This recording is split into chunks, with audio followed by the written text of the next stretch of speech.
I'm a storyteller, and I would like to tell you a few personal stories about what I like to call the danger of the single story. I grew up on a university campus in eastern Nigeria. My mother says that I started reading at the age of 2, although I think 4 is probably close to the truth. So I was an early reader, and what I read were British and American children's books.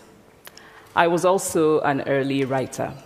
And when I began to write at about the age of 7, stories in pencil with crayon illustrations that my poor mother was obligated to read, I wrote exactly the kinds of stories I was reading. All my characters were white and blue-eyed. They played in the snow. They ate apples. And they talked a lot about the weather, how lovely it was that the sun had come out. Now, this despite the fact that I lived in Nigeria. I had never been outside Nigeria. We didn't have snow. We ate mangoes. And we never talked about the weather because there was no need to. My characters also drank a lot of ginger beer because the characters in the British books I read drank ginger beer. Never mind that I had no idea what ginger beer was. And for many years afterwards, I would have a desperate desire to taste ginger beer. But that is another story. What this demonstrates, I think, is how impressionable and vulnerable we are in the face of a story, particularly as children. Because all I had read were books in which characters were foreign, I had become convinced that books, by their very nature, had to have foreigners in them and had to be about things with which I could not personally identify. Now, things changed when I discovered African books. There weren't many of them available, and they weren't quite as easy to find as the foreign books, but because of writers like Chinua Achebe and Kamara Laye, I went through a mental shift in my perception of literature. I realized that people like me, girls with skin the color of chocolate, whose kinky hair could not form ponytails, could also exist in literature. I started to write about things I recognized. Now, I loved those American and British books I read. They stirred my imagination. They opened up new worlds for me. But the unintended consequence was that I did not know that people like me could exist in literature. So what the discovery of African writers did for me was this. It saved me from having a single story of what books are. I come from a conventional middle-class Nigerian family. My father was a professor. My mother was an administrator. And so we had, as was the norm, live-in domestic help who would often come from nearby rural villages. So the year I turned 8, we got a new houseboy. His name was Fide. The only thing my mother told us about him was that his family was very poor. My mother sent yams and rice and our old clothes to his family. And when I didn't finish my dinner, my mother would say, "Finish your food. Don't you know people like Fide's family have nothing?" So I felt enormous pity for Fide's family. Then one Saturday, we went to his village to visit. And his mother showed us a beautifully patterned basket made of dyed raffia that his brother had made. I was startled. It had not occurred to me that anybody in his family could actually make something. All I had heard about them was how poor they were, so that it had become impossible for me to see them as anything else but poor.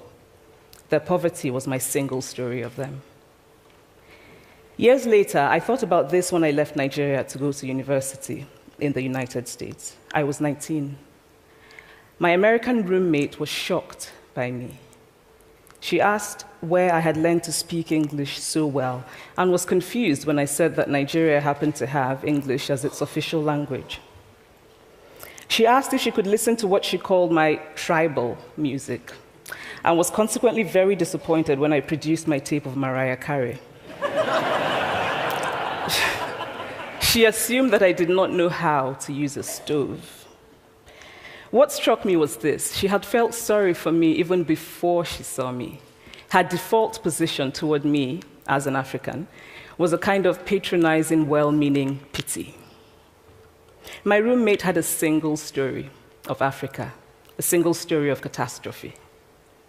In this single story, there was no possibility of Africans being similar to her in any way, no possibility of feelings more complex than pity, no possibility of a connection as human equals. I must say that before I went to the US, I didn't consciously identify as African.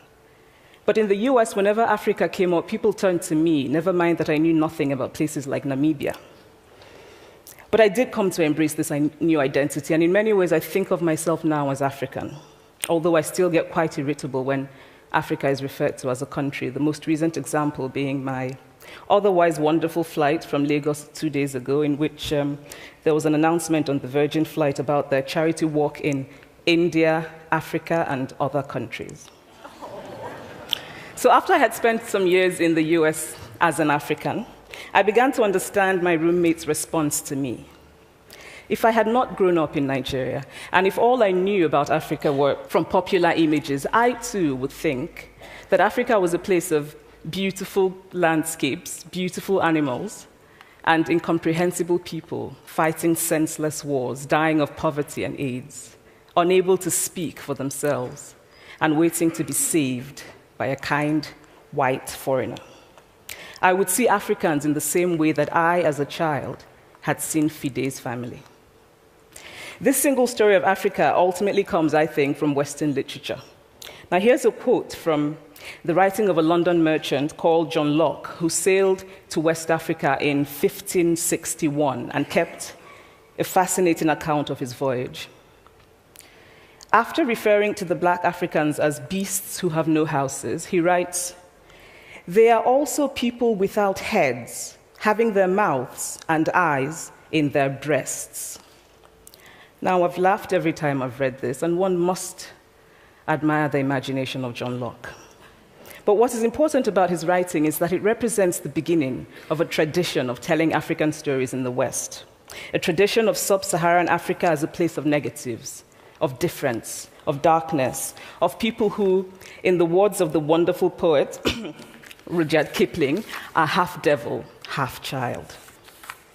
And so I began to realize that my American roommate must have, throughout her life, seen and heard different versions of this single story. As had a professor who once told me that my novel was not authentically African. Now, I was quite willing to contend that there were a number of things wrong with the novel, that it had failed in a number of places, but I had not quite imagined that it had failed at achieving something called African authenticity. In fact, I did not know what African authenticity was.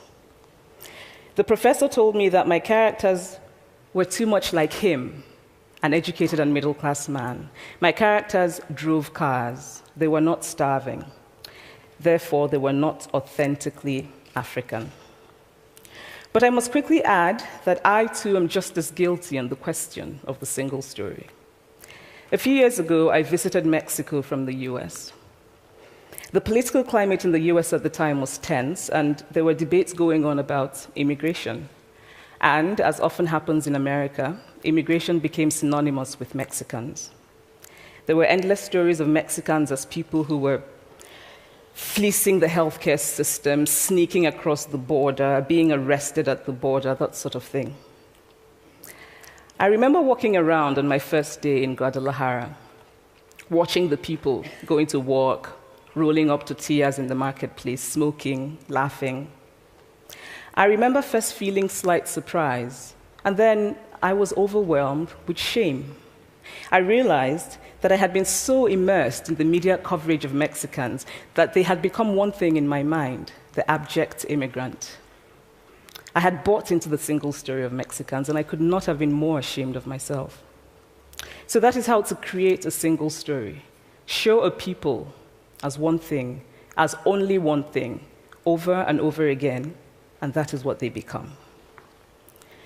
It is impossible to talk about the single story without talking about power. There is a word, an Igbo word, that I think about whenever I think about the power structures of the world, and it is nkali. It's a noun that loosely translates to be greater than another. Like our economic and political worlds, stories too are defined by the principle of nkali. How they are told, who tells them, when they are told, how many stories are told, are really dependent on power. Power is the ability not just to tell the story of another person, but to make it the definitive story of that person. The Palestinian poet Mourid Barghouti writes that if you want to dispossess a people, the simplest way to do it is to tell their story and to start with secondly. Start the story with the arrows of the Native Americans and not with the arrival of the British, and you have an entirely different story. Start the story with the failure of the African state and not with the colonial creation of the African state, and you have an entirely different story. I recently spoke at a university where a student told me that it was such a shame that Nigerian men were physical abusers like the father character in my novel. I told him that I had just read a novel called American Psycho, and that it was such a shame that young Americans were serial murderers. Now,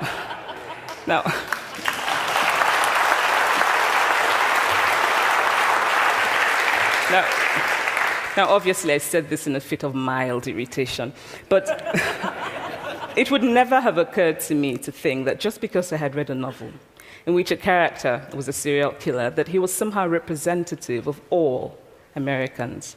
And now, this is not because I'm a better person than that student, but because of America's cultural and economic power, I had many stories of America. I had read Tylan, Updike, and Steinbeck, and Gateskill. I did not have a single story of America. When I learned some years ago that writers were expected to have had really unhappy childhoods to be successful, I began to think about how I could invent horrible things my parents had done to me. But the truth is that I had a very happy childhood, full of laughter and love, in a very close-knit family. But I also had grandfathers who died in refugee camps. My cousin, Polly, died because he could not get adequate health care. One of my closest friends, Ukuloma, died in a plane crash because our fire trucks did not have water. I grew up under repressive military governments that devalued education so that sometimes my parents were not paid their salaries. And so as a child, I saw jam disappear from the breakfast table. Then margarine disappeared. Then bread became too expensive. Then milk became rationed. And most of all, a kind of normalized political fear invaded our lives. All of these stories make me who I am. But to insist on only these negative stories is to flatten my experience and to overlook the many other stories that formed me. The single story creates stereotypes. And the problem with stereotypes is not that they are untrue, but that they are incomplete. They make one story become the only story. Of course, Africa is a continent full of catastrophes, the immense ones, such as the horrific rapes in Congo, and depressing ones, such as the fact that 5,000 people apply for one job vacancy in Nigeria.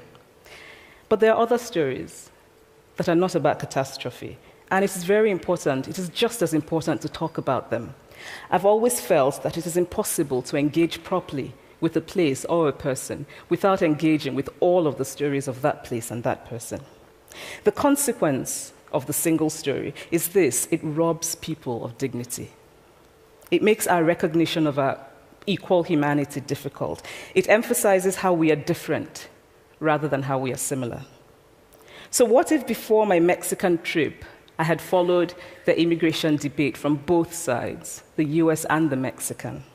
What if my mother had told us that Fide's family was poor and hardworking? What if we had an African television network that broadcast diverse African stories all over the world, what the Nigerian writer Chinua Achebe calls a balance of stories? What if my roommate knew about my Nigerian publisher, Mukhtar Bakare, a remarkable man who left his job in a bank to follow his dream and start a publishing house? Now, the conventional wisdom was that Nigerians don't read literature. He disagreed. He felt that people who could read would read if you made literature affordable and available to them. Shortly after he published my first novel, I went to a TV station in Lagos to do an interview. And a woman who worked there as a messenger came up to me and said, "I really liked your novel. I didn't like the ending. Now you must write a sequel, and this is what will happen." And she went on to tell me what to write in the sequel. Now, I was not only charmed, I was very moved. Here was a woman, part of the ordinary masses of Nigerians who were not supposed to be readers. She had not only read the book, but she had taken ownership of it and felt justified in telling me what to write in the sequel. Now, what if my roommate knew about my friend, Fumi Yonda, a fearless woman who hosts a TV show in Lagos and is determined to tell the stories that we prefer to forget? What if my roommate knew about the heart procedure that was performed in a Lagos hospital last week? What if my roommate knew about contemporary Nigerian music, talented people singing in English and Pidgin and Igbo and Yoruba and Ijo, mixing influences from Jay-Z to Fela to Bob Marley to their grandfathers? What if my roommate knew about the female lawyer who recently went to court in Nigeria to challenge a ridiculous law that required women to get their husband's consent before renewing their passports? What if my roommate knew about Nollywood, full of innovative people making films despite great technical odds? Films so popular that they really are the best example of Nigerians consuming what they produce. What if my roommate knew about my wonderfully ambitious hair braider who has just started her own business selling hair extensions? Or about the millions of other Nigerians who start businesses and sometimes fail, but continue to nurse ambition? Every time I am home, I am confronted with the usual sources of irritation for most Nigerians: our failed infrastructure, our failed government, but also by the incredible resilience of people who thrive despite the government rather than because of it. I teach writing workshops in Lagos every summer, and it is amazing to me how many people apply, how many people are eager to write, to tell stories. My Nigerian publisher and I have just started a nonprofit called Farafina Trust, and we have big dreams of building libraries and refurbishing libraries that already exist and providing books for state schools that don't have anything in their libraries, and also of organizing lots and lots of workshops on reading and writing for all the people who are eager to tell our many stories. Stories matter. Many stories matter.